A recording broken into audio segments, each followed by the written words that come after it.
are Locked On Big Ten, your daily podcast on the Big Ten Conference. Part of the Locked On Podcast Network. Your team every day.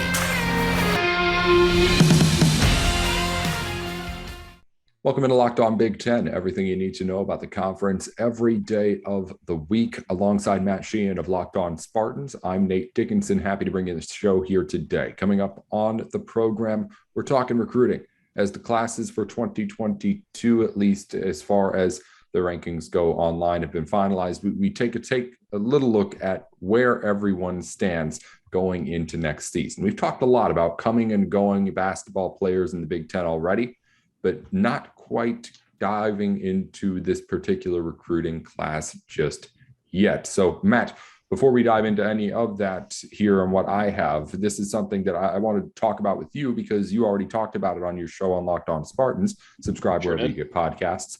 What did you see when you took a look at where everyone has their recruits marked up at? It's not a grand sweeping take for the whole conference. It's solid. Pretty good overall. And, maybe I'm looking at this through green stained glasses as Michigan State right now in the conference, they have the 8th ranked class just in the Big Ten, not nationally, just in the Big Ten. So maybe I'm looking at it in the lens of like, oh, good to see these teams like Penn State and Nebraska and Purdue. Good to see them ahead of the mighty Michigan State Spartans. But on a real note, like it's solid. I think we're looking at 3 classes in the top 10 nationally. Yes, Michigan is 10th. Illinois 9th, Ohio State 6th. And if I can count correctly, I would have added the 4th one, which is Indiana at number 8. So 4 Big Ten teams in the top 10 nationally. That's pretty solid there. Not a lot to complain about. Yes, next year might be a little down year for the Big Ten as a whole on the court, but hey, that's about to get turned around pretty quick. So 24/7 Sports recruiting rankings say. So this is just going to be a little blip next year. Not bad. Do you think that this recruiting class reflects what we've been talking about this conference potentially having that kind of down year? It seems like there's a lacking of those elite kind of real classes you talk about the Michigan class from last year. That was the class that was like, okay, Michigan's going to be on a national stage. It doesn't seem like at the very least there's any of those classes here, even though those are hard to ask for and come by. Yeah, no, these are solid, fundamental, foundational Big Ten classes where, I'm sure, I'm sure that some, teams are going to have these kids that shine in year one. But for the most part, these classes are loaded with kids that are going to be 2-3-year players. Like, just look at Ohio State. Like, that is a team that has the number 6 rated recruiting class, but 4 stars. So, like, I don't necessarily think that you'll get a Malachi Branham, for example, right out of the gates, just stunting to start the Big Ten play. But you get to year 2, year 3, that's going to help. And that's going to help build continuity, especially in the Chris Holtmann era that, saw some good things last year, but okay, see you, Branham. Good luck in the league. And then like EJ Liddell going to the league as well. So it's like, oh boy, okay, we got to replace every year. But no, if you can get these classes with a lot of 4 stars in it, I've seen this at Michigan State time and time again. We talked a few years ago, unfortunately, but that's a good way to build foundational success here in college basketball. So yeah, I'd be jazzed if I was any of those 4 teams with top 10 classes. Indiana is a team that may have, if you're looking at it and looking for someone who can be that kind of elite player right away, Indiana may have the candidates. You mentioned Ohio State, top recruiting class, but 4 stars. Indiana has the second best recruiting class in the conference, only 2 players in it, but 2 of them 4 stars, or 2 5-star players in it. 4 players overall coming out of this class, 2 5-stars, a 4-star, and a 3-star here too. It's Malik Reneau, Jalen Hood-Schifino. Those are 2 guys who are at least supposedly going to be part of what makes Indiana really good again after being a bubble team last year, along with Trace Jackson Davis being back again too.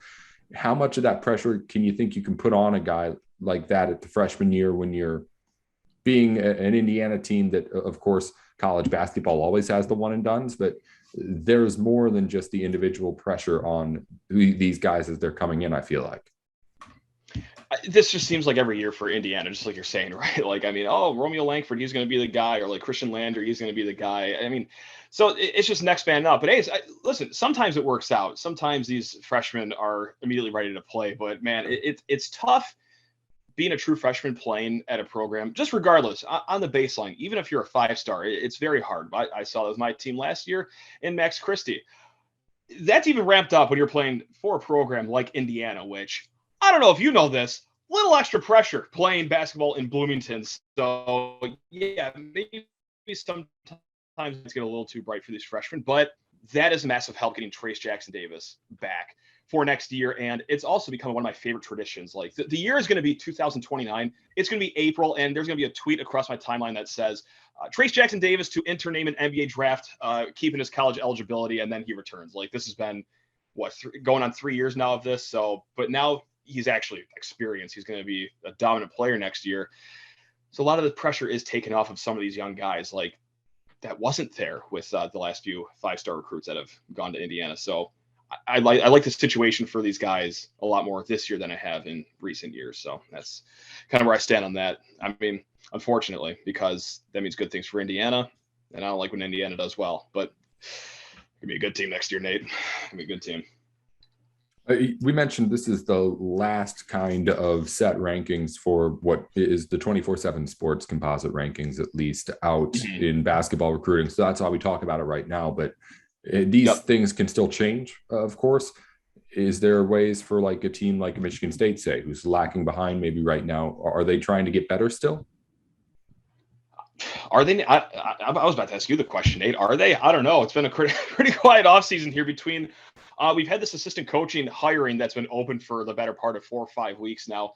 Transfer portal has been crickets. And right now, look, we're only looking at essentially a 2-man class. Yes, Michigan State did add a third player.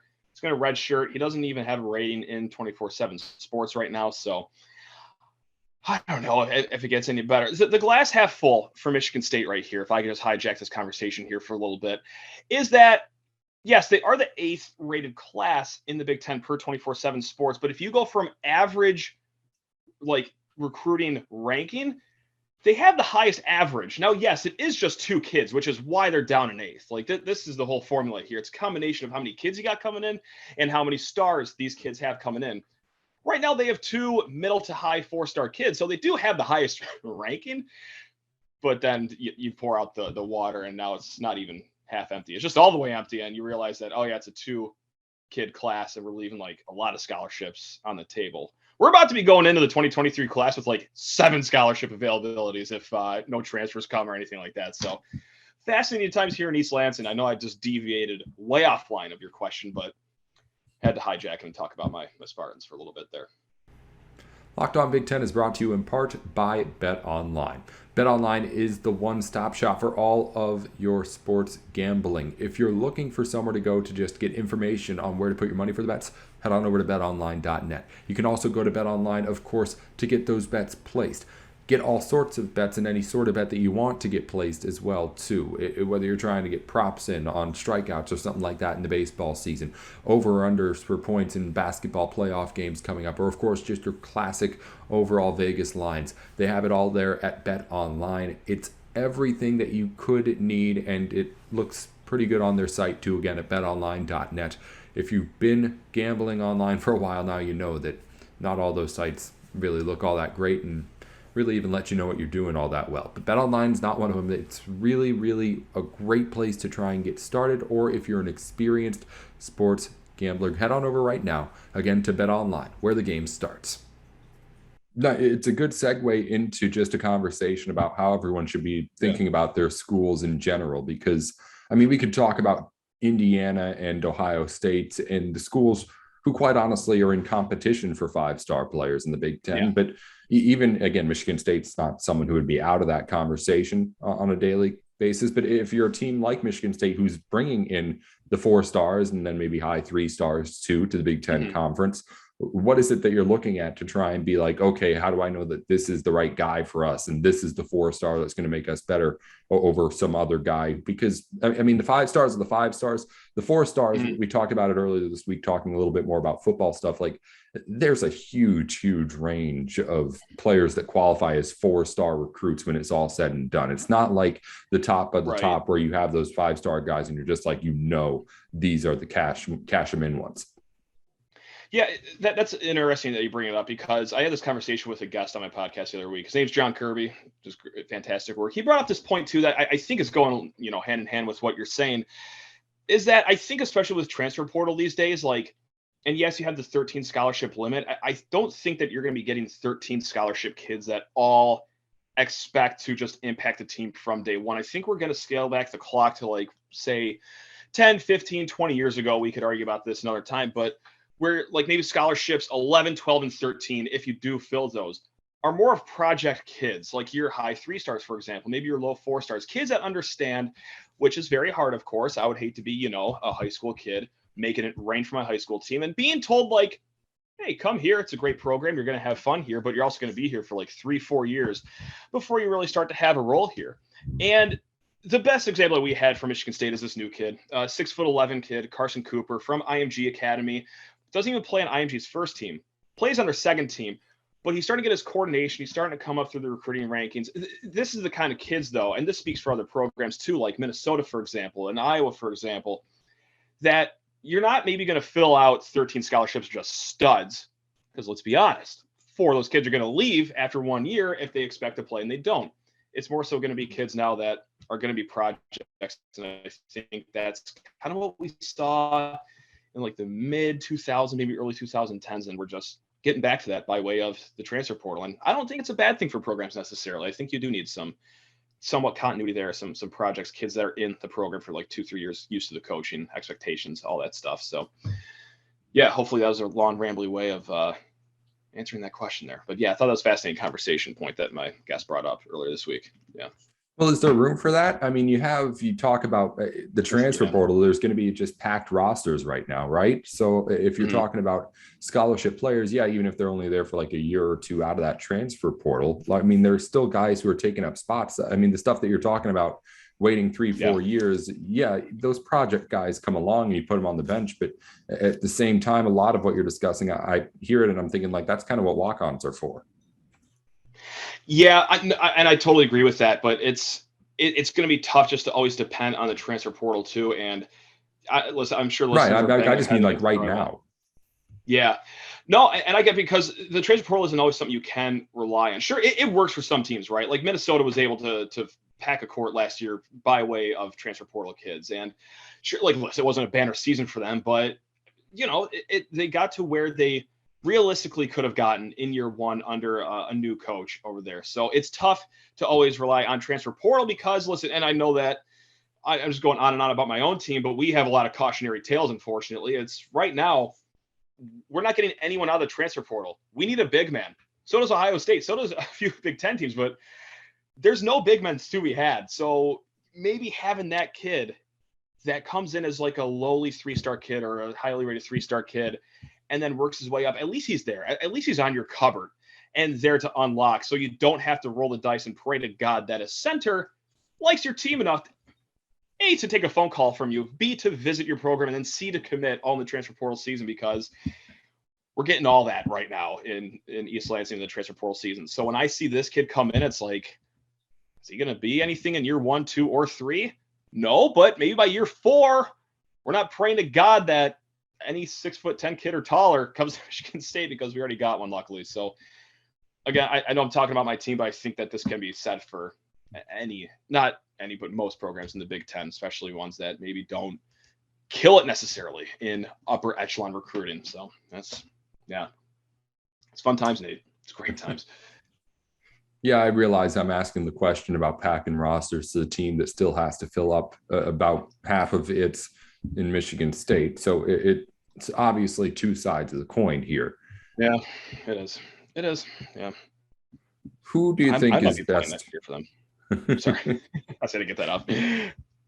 Who do you think is best right now? Which recruiting class would you want to have if you were just, I guess, everything else aside, needs and all that stuff? Yeah, it's tough to argue against Indiana. Listen, and I know Ohio State's ranked ahead of them in 24/7 Sports, but yeah, something shiny about 2 5-stars really hits the eye, right? And especially, they have another 4-star kid, another 3-star kid. But yeah, listen, if you're an Ohio State, Illinois, or Michigan, you're not sweating too much about your class right now. Now, Penn State, on the other hand, don't necessarily hate what they're doing right now because they're ranked 35 overall in the country, which is dandy. Now, of course, no one's right inside the top 100, but if it's going to be an honest dialogue, like Penn State isn't, this premier program, but they got a solid class and also one from like every position too. They got the combo guard, they got the point guard, they got a shooting forward, they got 2 centers. So it's a good class. And I don't know, it's not unheard of that we see Penn State have kids that in year 2, year 3 come from these 4-star kids or highly rated 3-star kids to being solid players. And yes, I know that coaches have changed and, over there in Happy Valley, but it just seems to be a tradition that Penn State has. And yeah, for them to have a 35 rated class in the country, like I'm not complaining if I'm a Nittany Lion basketball fan right there. Now, if it was football, yeah, I'd be a little upset if I was a Penn State fan, but no, it's basketball and you are what you are. And that's a really good class though, for Penn State, I think. I mean, so I just had to give a nod to my Nittany Lions over there. There we go. Yeah, it's right now, again, 5th in the class. 1 4-star, 4 3-star recruits for Penn State. Brings up the opportunity to kind of discuss, is there a path? Is there any path that's like less than 5 years long for these kind of Penn States, Northwesterns, Rutgers teams to like even get into the conversation here? Because there's been a big conversation about how Maryland's started to get there a little bit, but even they fall off too. These teams that get added into the Big Ten, they really have a hard time latching on the basketball court.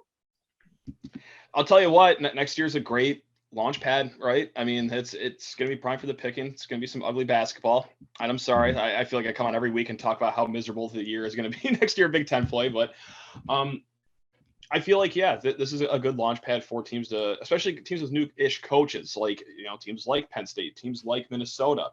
You want to get nuts here? Maybe even a team like Nebraska. That's right, to show the nation that me, Mr. Hoiberg, I am not a fraud. I am going to get this team in the right direction here. So maybe you show some sparks next year. That'd be nice if like 1 or 2 of those programs could do it. But yeah, it's just hard with recruiting, especially if you're relying on, 4-star kids, which are still good players, and 3-star kids. It's hard to rely on them to really get right off the bat and start killing it for your team. So yeah, that's fact. Yeah, bad saying that. That's kind of fact of the matter. Yeah.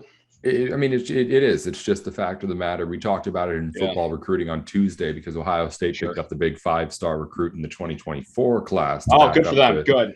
2020, 2021 5-star that they had behind Quinn Ewers to fill in after CJ Stroud. It's just, you have those programs doing that year in and year out, and then every other year Ohio State's getting the pick of its 4-star quarterback it wants. And then you have like a Minnesota I used as an example.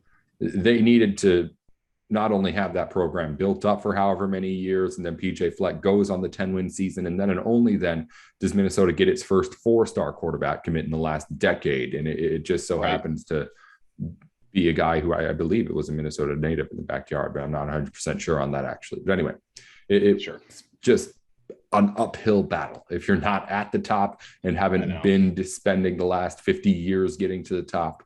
It takes a long, long time to try and get there. And I guess maybe it's a little bit better and easier in basketball to try and do it over the course of a couple of years than in football. Yeah.